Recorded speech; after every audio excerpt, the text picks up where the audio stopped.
வணக்கம். யாவர்க்கும் உரைப்போம். இந்த பங்குனி மாதத்துல தான் முருகப்பெருமான் அசுரர்களோட அட்டுழியத்தை அடக்குவதற்கும் அவர்களை அழிப்பதற்கும் தன்னோட அம்மா அப்பாவான பார்வதி பரமேஸ்வரனிடம் சென்று வணங்கி அருளாசியை பெற்று தன்னுடைய பயணத்தை ஆரம்பிக்கிறார் முருகர். குதிரைகள் பூட்டிய தேர்ல முருகப்பெருமான் அமர அவருக்கு சாரதியா யார் வரா தெரியுமா? சாரதினா யாரு? குதிரை வண்டி ஓட்டுற டிரைவர் வாயு பகவான் வரார் முருகருக்கு தேர் ஓட்ட. ஏன் வாயு பகவான் வராரு? அந்த அளவுக்கு அசுரர்கள்லாம் பெருத்து போயிட்டாங்களாம். அட்டுழியங்களும் அமக்களமும் ஜாஸ்தி ஆயிட்டு இருக்கான். வாயுன்றது எவ்வளோ ஸ்பீடாக வரும், காற்று எவ்வளோ ஸ்பீடு. அந்த வாயு பகவான் நினைச்சார்னா ஒரு நாளில் சூறாவளியாக வந்து பூமியே திருப்பி போட்டுறாரு. அப்போ வாயு பகவான் தான் இது கரெக்டான ஆளுன்னு தெரிஞ்சுட்டு தான் அவர் தான் வேகமாக வண்டி ஓட்டுவார் சொல்லிட்டு வாயு பகவானை அமர்த்துகிறார் முருகன். கிளம்புறார் அட்டுழியங்களை அடக்குவதற்காக. முருகப்பெருமான் தனது படைகளோட சேர்ந்து அசுரர்கள் எல்லாம் அட்டுழியத்தை அழிப்பதற்காக கிளம்பி போயிட்டு இருக்காரு. போகிற வழியில் ஒரு சிறிய மலை இருக்குது. சிறிய மலை இருக்குன்னு சொல்லிட்டு அவர் என்ன பண்ணுறாரு, ஒரு பாதையில் ஒதுங்கி போயிட்டு இருக்காரு. ஆனால் அவர் போகிற வழியெல்லாம் அந்த மலை வந்து வளர்ந்து வளர்ந்து பெருசாகிட்டே இருக்குது. அவரை போக விடாமல் அவரோட படைகளெல்லாம் தடுக்குது. அந்த மலை குறுக்க வளர்ந்து வளர்ந்து வளர்ந்து பெருசாக யாராலையும் அந்த மலையை தாண்டி போக முடியல. எல்லாரும் திகச்சு போய் பார்க்குறாங்க, என்னடா இது, இந்த மலை குறுக்க குறுக்க வந்து இந்த மாதிரி வளர்ந்துன்னு வருது, நாம் எப்படி அந்த பக்கம் போகிறது, இது என்ன வியப்பாக இருக்கே அப்படின்னு சொல்லி யோசிக்கிறாங்க. அப்போது அங்கிருந்த நாரதர் வந்து அந்த மலையை பற்றி ஒரு ரகசியத்தை சொல்கிறார். அந்த ரகசியம் என்ன? இந்த மலை கிரௌஞ்சன் என்னும் அசுரனாக இருந்து எல்லோருக்கும் தீமைகளை புரிந்த தீய சக்தியா அவன் தான் இப்போ மலையா மாறி இருக்கான். அகத்திய முனிவரின் சாபத்தால தான் அவனுக்கு இப்பேற்பட்ட நிலைமை வந்தது.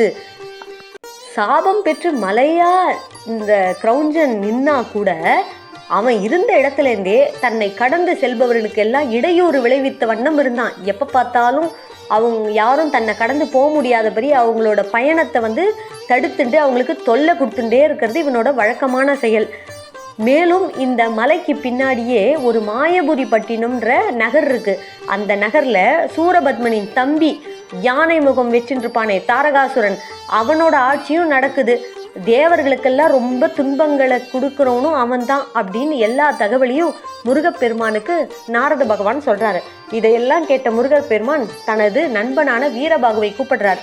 நண்பா, இங்க வா, நாம என்ன பண்றது, முதல்ல இவங்களெல்லாம் ஒவ்வொருத்தரா வந்து சண்டை போட்டு வீழ்த்தணும் அப்படின்னு சொல்லி ஆலோசனை பண்றார். அப்ப வீரபாகு சொல்றார், வேளா, நீ எங்கேயும் வர வேண்டாம், நான் இருக்கேன், நான் போய் முதல்ல இந்த தாரகாசுரனை அழித்துட்டு வரேன்னு சொல்லி கிளம்புறார் வீரபாகு. முருகனின் பெர்மிஷனோட வீரபாகு வந்து பாதி படையெல்லாம் அழிச்சுட்டு நேராக மாயாபுரி பட்டணத்துக்கு போய் நுழையிறார் போர் புரியறதுக்கு. இதை அறிந்த தாரகாசுரனும் பெரும் படைகளை திரட்டி அவங்களை எதிர்த்து போர் புரிய வரான். 2 பேருக்கும் கடும் போர் நடக்குது. இரு பக்கத்திலையுமே வீரர்கள் வந்து மாண்டு விழுகிறார்கள். போர்க்களத்தில் நின்று யுத்தம் செய்த தாரகாசுரன் முருகப்பெருமானின் படையில் ஒரு பெரிய வீரர் இருந்தார். அவர் பேர் வந்து வீரகேசரி. அவரை வந்து தன் கதாயுதத்தால் மார்பில் அடித்து சாய்த்து விடுகிறான். இதை கண்ட வீரபாகுக்கு ரொம்ப கோபம் வந்துடுது. அவர் என்ன பண்றாரு, கண்ணு மண்ணு தெரியாம தாரகாசுரனை கடுமையா தாக்குறாரு. இதனால கோபம் கொண்ட தாரகாசுரன் திரிசூலத்தால வீரபாகுவின் மார்பில் குத்தி சாய்க்கிறான். மூர்ச்சையாகி விழுந்துடுறார் வீரபாகு. தாரகாசுரன் வந்து கிண்டல் பண்ணி சிரிக்கிறான். அவ்வளவுதான், முருகனோட படையில இருந்த மெயின் ஆளே போயாச்சுன்னு இந்த செய்தி முருகனோட காதுக்கு போகுது. உடனே முருகப்பெருமான் என்ன பண்றார், மயக்கம் கலைஞ்சி எழுந்துக்கிறார் வீரபாகு. மீண்டும் மூர்க்கத்தனமா தாரகாசுரனை தாக்குறார். தாரகாசுரனால இப்போ வீரபாகு கிட்டேருந்து தப்பிக்க முடியல. என்னடா பண்றது, இவரு என்ன இப்படி மூர்க்கத்தனமா நம்மளை போட்டு இப்படி சாத்துறான்ட்டு நம்மளால உயிர் வாழ முடியாது போல இருக்குன்னு சொல்லி டக்குன்னு எலியா மாறி அந்த கிரௌஞ்ச மலைக்குள் சென்று விடுகிறான். அதான் அந்த கிரௌஞ்ச மலையே அகத்தியர் சாபத்தால தானே அந்த மலை வந்து கெட்ட மலையா இருக்கு. அந்த அரக்கன் அவன் என்ன பண்ணுவான், சும்மாவே யாரையும் போக விடாம அவன் வழியை தடுத்துட்டு இருந்தான். இப்போ தாரகாசுரனுக்கு அவன் வந்து ஒரு ஃப்ரெண்டு மாதிரி, கெட்டவனும் ஒன்னா இருக்கானுங்க. அப்போ அந்த மலைக்குள்ள இந்த எலி போயிட்டதும் பின்னாடியே துரத்தின்னு போறாங்க வீரபாகுவும் படை வீரர்களும். போனா அந்த படைகளையும் வீரபாகையும் போக விடாம இந்த மலை தடுத்து பாதி பேரை முழுங்கிடுது. பெரிய அளவுல இழப்பு ஏற்படுத்து முருகரோட படைக்கு. உடனே முருகருக்கு இந்த தகவல் எல்லாம் காதுக்கு போகுது. நாரதர் மூலமா போர்க்களத்துல நடந்த விஷயங்கள் எல்லாம் முருகமாவும் ரொம்ப திமிராவும் பேசுறான். உடனே முருகப்பெருமான் அவனை கடுமையா தாக்க ஆரம்பிக்கிறார். அந்த தாக்குதலை தாரகாசுரனால சமாளிக்க முடியாம மீண்டும் எலியா மாதிரி மலைக்குள்ள போய் நுழைஞ்சுக்கிறான். மலையும் தன்னோட மாய வேலையை காட்டி முருகருக்கு போக்கு காட்ட ஆரம்பிக்குது. முருகருக்கு உடனே கோபம் தன்னோட வேலாயுதத்தை எடுத்து கையிலேருந்து வீசி மலை மேல எறிகிறார்.